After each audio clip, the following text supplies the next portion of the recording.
Where are we now, Dad? A bunch of trees here. What's going on? Brady says it's a bunch of trees. Actually, it's a very, very valuable rubber plantation worth millions and millions of dollars. This is probably the third generation or the third lot of trees that have been planted since we left. I'm not sure. It's a working plantation now. Those bands you see around the trees are what carries the latex around, and it gets caught in the cups, and the people go around and pick those cups up, and that's all the latex rubber. This is the fourth year that we've been responsible as a task force for the area of Nui Dat and Phuk Tui as a whole. And during this period, our men have done a wonderful job, have made the province as a whole a very much happier place. That there is the old runway that was here during the task force time. It was called Luscombe Field, and it was the only runway in which aircraft could get access into the task force base. So aircraft would land there 2 or 3 or 4 times a day, turn around and take straight off again back over the hill.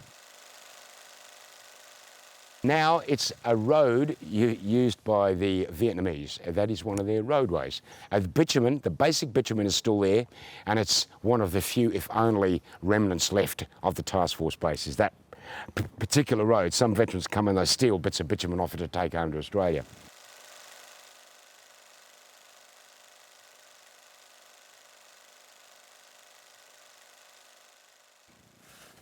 Throughout all this rubber plantation here were 800 men living in tents, 4-man tents, which were canvas tents strapped to the trees with sandbags placed around them. That protected them. There were 4 cots inside and they lived in there. This is the 3rd or 4th generation of rubber trees that have been planted since the war. I was told by the rubber man that the trees are planted in virtually the same spot as the previous trees. Then the other ones, which that last for about 20 years, are felled, and the new ones take up. So these lines, that way and that way, all those lines were virtually the same as in 1966 when the Aussies got here. And it gave beautiful shade from the sun. And also, probably more importantly, it gave concealment from view, from outside. So people sitting on that mountain with binoculars and glasses and so on could not see what was going on in here. They could see Nui Dat and they could see the runway, but they couldn't see what was happening in here, and also they couldn't identify targets that they could probably shoot and drop bombs on. So when we came here off an operation and got off and got back into our tent, we could go and have a shower in the shower block that we'd built, and then we could relax in our tent in the shade underneath. Now, you're not going to believe this, but you see all these rubber leaves lying around here? The army didn't like that, so when we were back in Nui Dat, we had to rake all the leaves up. Now, here come the goats.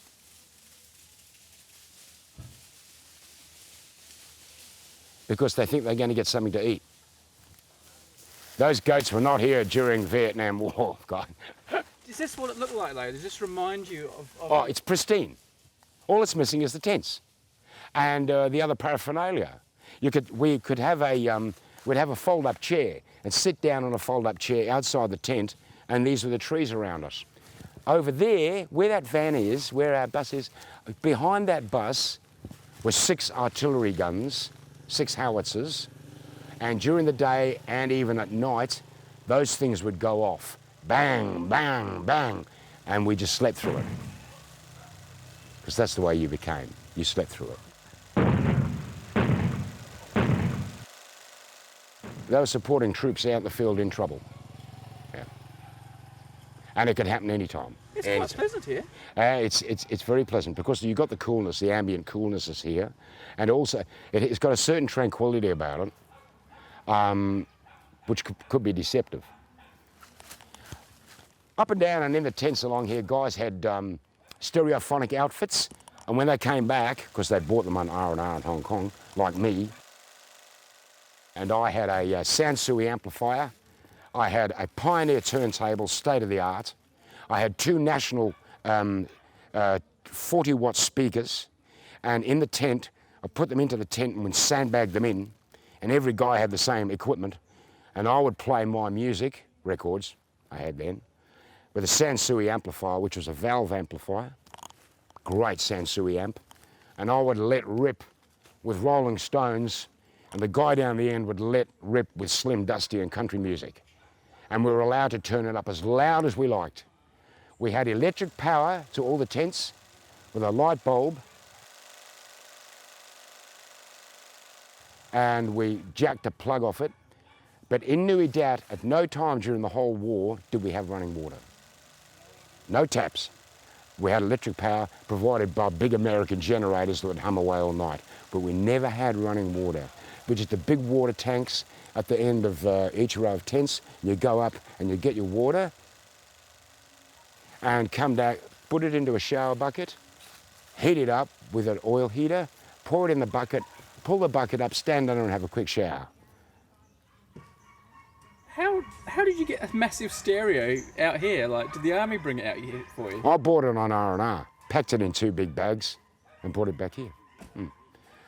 Some guys bought microwaves, which had started then. Other blokes bought pressure cookers. Some people bought transistor radios. Also, only about 100 yards from here, there was a big steel hut called a PX. That's American for Postal Exchange. And that sold all the big stereo equipment. You could buy 40-ounce bottles of Bacardi and whiskey. You could buy all the expensive high-end stuff that had not yet reached Australia. But when I got back to Australia, the Pioneer deck that I had was state-of-the-art. And the Sansui amp was valve, and that lasted through to Brady's, when Brady was born. Yeah, you still had that when we were still playing music on that when I was born, weren't we? It was just pure. And the turntable was still operating too. And then it became superseded. Now there are people walking around in this rubber at the moment, and they are the local population, and some of them are tapping trees, and others run goats, and some even run cattle. They have open range through here. Where were the locals when you were here? They got kicked out, obviously? Oh, yeah. There was no Vietnamese allowed inside this base. None. And they were restricted to 4,000 metres outside this base, called the Line Alpha. Anybody that came in there was in serious danger of getting shot. Vietnamese were not allowed to come in, like on the American bases are allowed to go in and trade and set up markets and that. They were not allowed in here. It was strictly a secure area, and it was a good move because there was no information getting out about what was happening. But one of the greatest buzzes and rushes you would see and experience, let me tell you, is looking down there, and as far as you can see, along the right-hand side of the rubber were rows of Australian soldiers lined up in numbers in 7 at a time, one behind each other, with a full pack on, their rifles, and the lead man had a high-vis shirt, orange shirt on, and he was standing out in the middle of the bitumen looking at the mountains, and you would hear the sound coming like a dull throb, and you'd look up over near the mountains and you'd see these corks going up and down in the air until it became apparent it was actually 20 choppers. When the guys were lined up, it was called a stick. Each 7 men was called a stick. That group of helicopters that was going to land, could be 10, could be 20, depending on whether they were American or Australian, was called a slick. So the slick came in and got the stick. And a guy would stand out with his arms out like that, and with his shirt, and he was bringing it in like this, and those men were lined up in the middle, and these guys just came in, these choppers one after the other, and the sound was incredible. They all touched down for 30 seconds.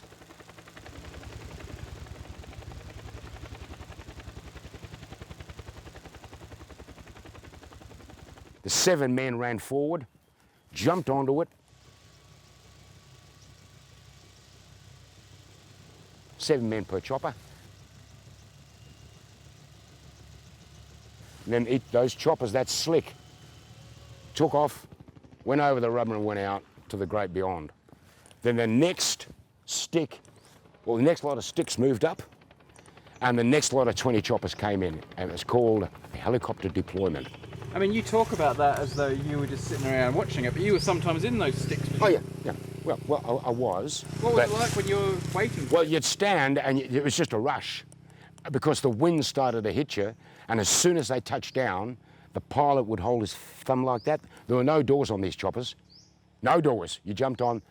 4 guys got onto a bench seat, 3 guys crashed onto the floor with all their packs piled on top of them, and the door gunner, part of the Air Force, the door gunner's looking out, down, and he was speaking into his thing, all on, clear.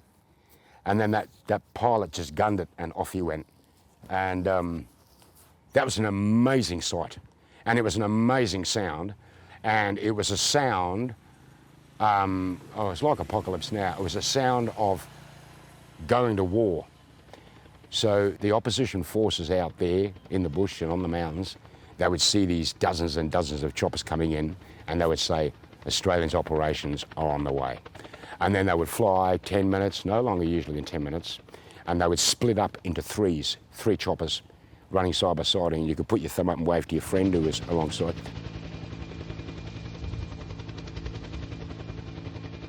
And then there was a clearing that had been selected, or a paddock or a paddy or something like that, and suddenly it would start to descend, and as it descended, the door gunner would hold the arm of the closest man to him, and the pilot's talking to him. Going down, and the gunner's shouting, clear, clear, clear. The skids would touch the ground, and the door gunner would hold his arm up and go like that. And men would jump out both sides, onto the ground, and run straight to the trees in the jungle on either side. And before the skids had settled in, the chopper was gone, another one was down, another one was gone.